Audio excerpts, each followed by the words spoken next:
talk about where exactly did you grow up? South side of Atlanta, Old Nat, College Park. That's where I grew up at. Ended up going to school in the country in Fairburn. And then finally made it down to Georgia State before I dropped out. Why'd you drop out? I was getting money.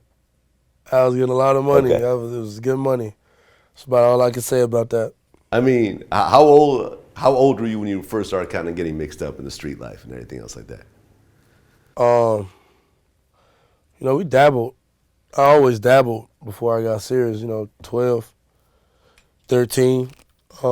Serious, probably like 15. When I was really, we wanted to go do what we do, like 15. I ain't really started making like buku cash though until it's probably like 17.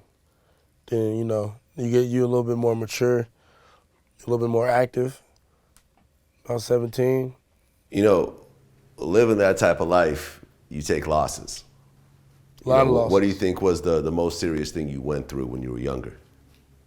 Almost went to prison for a long time. Long time. Really?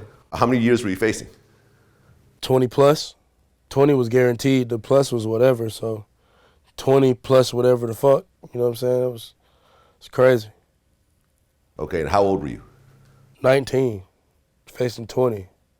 It's crazy. Okay, so you're talking about your entire life at that point. Plus a year.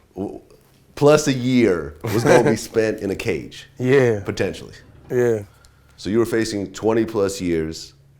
What ultimately happened? Did they drop the case? Yeah. God bless the victim and the judge. Yeah. Situation, end up out of that situation, but I'll never forget it. I'll never forget what it taught me. That ain't what you want to go through. That ain't what you want to be in. Yeah, I mean, it's almost like having a second life. Second life is good. A little bit more boring. Because you already, at a certain point, you done about everything. You over a lot of shit. A lot of people ain't really been through what you've been through, so they're more willing to go do this fuck shit over here, this bullshit over here, not really knowing what it's going to cost them. And then, so, it'd be a little bit more boring, but it's a lot better, though, because you enjoy everything a little bit more when you do enjoy it, just because you remember that first breath of air you took when you got out of jail. You know how easily it could be gone, stuff like that. So it's worse and it's better at the same time. I mean, were you actually locked up as they were building the case and everything, or were you out on bail? Yeah, I was locked up. For how long? I was actually in custody for 3 months, and I was on house arrest for a year. Some change, probably like a year and 2 or 3 months. So what was it like waking up every morning knowing that, it might end very badly in a month or two? You learn how to just live.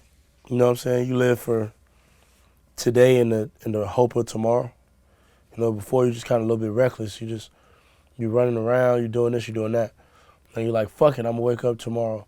But then you gotta start thinking about, well, fuck it, what if you wake up tomorrow and you wish you didn't wake up tomorrow? You know what I'm saying? So you adapt, you learn a little bit about time and how fast or how slow it can go. You learn how to do stuff because you need to and not because of the end game. Because I was still getting myself ready to be a rapper then, not knowing if, this might go bad and I'm gone for 20 years. How you get up every day and work for a future you might not even have in a couple months. It just take it build a lot of integrity. Absolutely. How long ago was that, when they finally dropped the case? That was a minute ago now. Like 2 years ago. 2 years Like ago. 2 years. Once you finally got out of that situation, what was different at that point in your life? Everything. I mean, I had been working to be a better artist, and going through that stuff, it gave me, of course, way more content, way more understanding of different situations. So I was just a better person at the end of the day. I was more level-headed. I used to be a hothead. I'm not.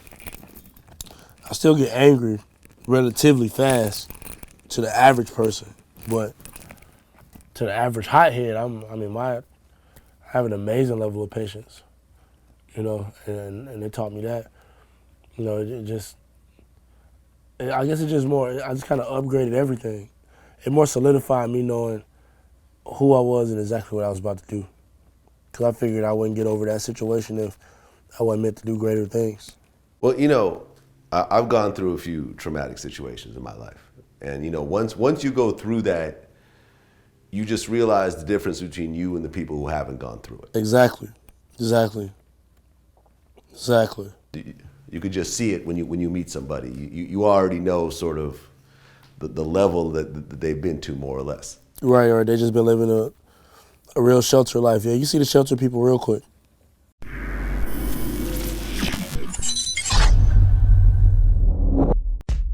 What about the chances of a G Unit, Dipset, and Locks tour? That would be epic. I don't know. But so is Beyonce and Jay-Z. I like that. I like you. I'm not coming to you asking you for no crazy amount of money, which I know if we open up the books, it's there. You know what I'm saying? I'm basically calling you and be like, man, look, you need to give me something because you owe me.